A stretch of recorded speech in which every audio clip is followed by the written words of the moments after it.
RG Kar medical college में lady doctor के rape murder का मामला लगातार गर्माता जा रहा है। इस बर्बर घटना के विरोध में आईएमए ने आज देश भर में हड़ताल का ऐलान किया है। इस दौरान सरकारी अस्पतालों के साथ साथ प्राइवेट अस्पतालों में आज ओपीडी सेवाएं बंद हैं। सिर्फ आपातकालीन सेवाएं ही जारी हैं। हालांकि सरकारी अस्पतालों में ओपीडी के साथ साथ सर्जरी भी प्रभावित है। दिल्ली एम्स में भी ओपीडी और ओटी इस दौरान बंद रहेंगे। ऐसे में आज मरीजों को खासी परेशानी का सामना करना पड़ रहा है। डॉक्टरों की मांग है कि कोलकाता के दोषी को जल्द से जल्द सख्त सजा हो और डॉक्टरों के लिए सेंट्रल प्रोटेक्शन एक्ट यानी सीपीए लागू किया जाए। इस बीच कल एक बार फिर निर्माण भवन में दिल्ली के जूनियर डॉक्टरों की स्वास्थ्य मंत्रालय के अधिकारियों से बातचीत हुई, लेकिन बातचीत बेनतीजा रही। हालांकि कल की बातचीत में आईएमए का कोई प्रतिनिधि शामिल नहीं हुआ था।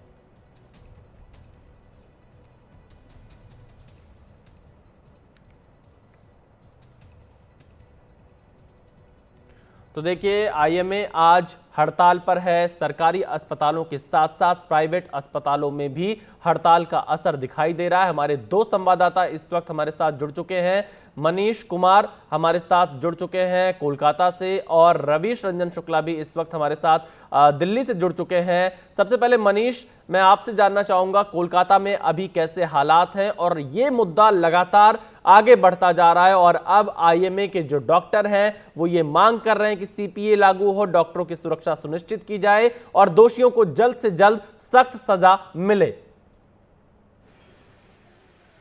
विशाल, पहले मैं आपको बता दूं कि फिलहाल हम आरजीकर मेडिकल कॉलेज में हैं जहां पर यह घटना हुई है। यहां पर आप देख सकते हैं कि सुरक्षा बल जो हैं अब सुबह से ही जो है इनकी यहां पर तैनाती होती है, क्योंकि आपको भी मालूम है कि न केवल कोलकाता हाई कोर्ट ने यहां पर जो हमला हुआ था उसकी भी जाँच यानी कि सीबीआई आरजीकर मेडिकल कॉलेज में जो नृशंस बलात्कार और हत्या की घटना हुई थी उसकी जाँच उसने सीबीआई को दी और साथ ही साथ जो है यहाँ पर 14 तारीख की देर रात जो प्रदर्शनकारियों ने हमला किया था उस मामले की जांच भी उन्होंने सीबीआई को सौंपी है।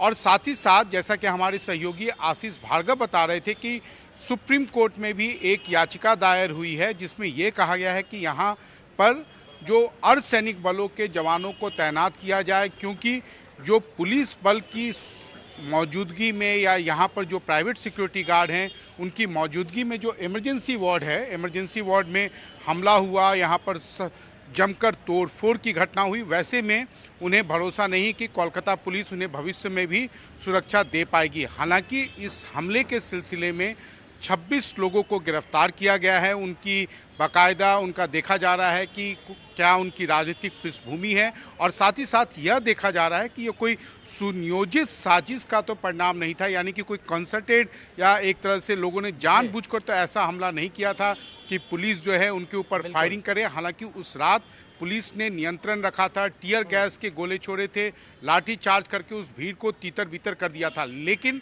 यहाँ पर आरजीकर मेडिकल कॉलेज में जहाँ तक स्थिति की बात है तो यहाँ पर डॉक्टरों ने एक तरह से स्ट्राइक किया हुआ है।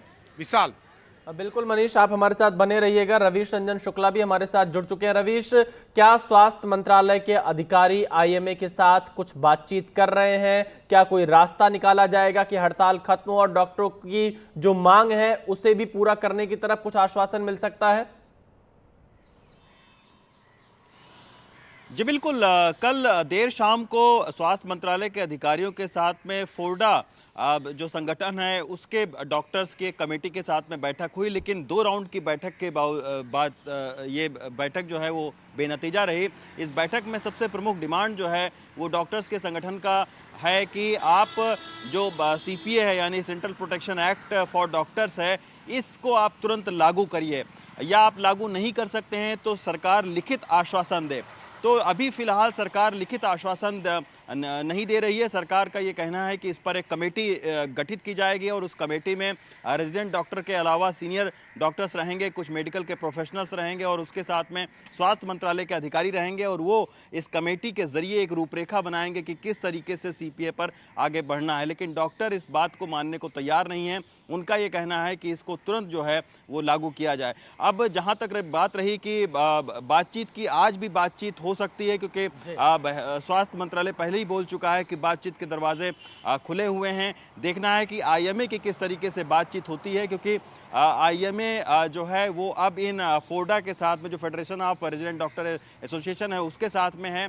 और आईएमए एक बहुत बड़ा संगठन है, तकरीबन 5 लाख से ज़्यादा जो डॉक्टर्स हैं वो इस संगठन के साथ में जुड़े हुए हैं। तो यही वजह है कि अब जो हड़ताल की इंटेंसिटी है, जो दायरा है हड़ताल का, वो अब काफ़ी बड़ा हो गया है। आप इसी से समझ सकते हैं कि ना सिर्फ सरकारी बल्कि प्राइवेट हॉस्पिटल्स की भी डॉक्टरों की हड़ताल है, और ना सिर्फ डॉक्टरों की हड़ताल है बल्कि जहां पर टेस्टिंग हो रहे हैं वहां तक की हड़ताल है। यानी कोई मरीज आज टेस्ट भी नहीं करवा सकता है अपने रोग को लेकर। देखिए, लगातार ये हड़ताल का दायरा आज और ज्यादा बढ़ चुका है और असर आम लोगों पर पड़ता हुआ दिखाई दे रहा है। मनीष कुमार हमारे साथ कोलकाता से जुड़े हुए। मनीष, कुछ डॉक्टरों से क्या आपकी बातचीत हो पाई और हड़ताल का कितना असर आप कोलकाता में देख पा रहे हैं?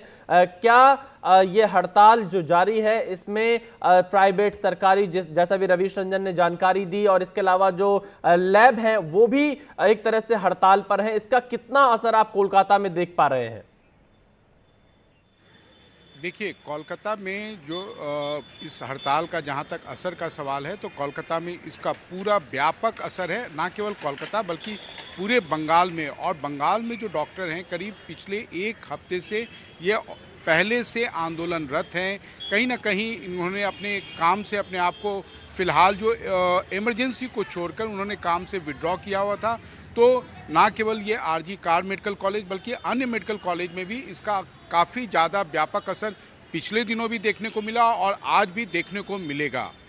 तो देखिए, मनीष कह रहे हैं कि इसका असर लगातार देखने को मिल सकता है और डॉक्टर्स की मांग यहां पर यह है कि सीपीए को लागू किया जाए। अब देखना यह है कि स्वास्थ्य मंत्रालय इसमें किस तरह से संवाद करता है। लेकिन एक और जो बड़ी मांग है रवीश, वो इस बात को लेकर है कि जो आरजीकर कॉलेज में जो पूरी घटना हुई है उनके दोषियों को सख्त से सख्त सजा मिले, क्योंकि इस घटना के पीछे क्या कोई और लोग हैं, इसकी भी मांग लगातार जांच का दायरा बढ़ाने की जा रही है।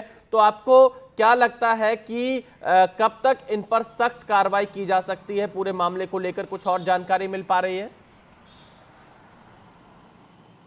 जी देखिए, सोमवार को जो फोर्डा की मुख्य डिमांड थी कि इस पूरे केस को सीबीआई को सौंपा जाए, तो सीबीआई को तो ये केस चला गया है। लेकिन अब जो है वो फोर्डा का ये कहना है कि जिस तरीके से हॉस्पिटल्स के आधारभूत ढांचे में डॉक्टर्स को लेकर बहुत सारी कमियां हैं, उन कमियों को भी दूर किया जाए। और जब तक सीपीए नहीं बनता है, यानी जो सेंट्रल प्रोटेक्शन एक्ट है, आखिर ये है क्या? सेंट्रल प्रोटेक्शन एक्ट की क्यों डॉक्टर डिमांड कर रहे हैं? दरअसल इस एक्ट, अगर ये बिल आ जाता है तो डॉक्टर के साथ में कोई भी छोटी बड़ी हिंसा होगी तो उसकी रिपोर्टिंग ज़रूरी है। अभी तक होता ये आया है कि अगर कोई छोटी इस तरीके से घटना होती है तो पुलिस जो है वो डॉक्टरों का ये आरोप है कि पुलिस को टरका देती है, उस तरीके से कार्रवाई नहीं होती है। दूसरा, अगर ये एक्ट लागू होता है तो इसके तहत डॉक्टरों के साथ में अगर हिंसा होती है तो हिंसा करने वाले शख्स के ऊपर में नॉन बेलेबल धाराएं लगाई जाएंगी और कड़ा आर्थिक जो दंड है वो भी लगाया जाएगा। और इसके तहत जो सारे मेडिकल प्रोफेशनल्स हैं वो सारे इसके तहत आएंगे।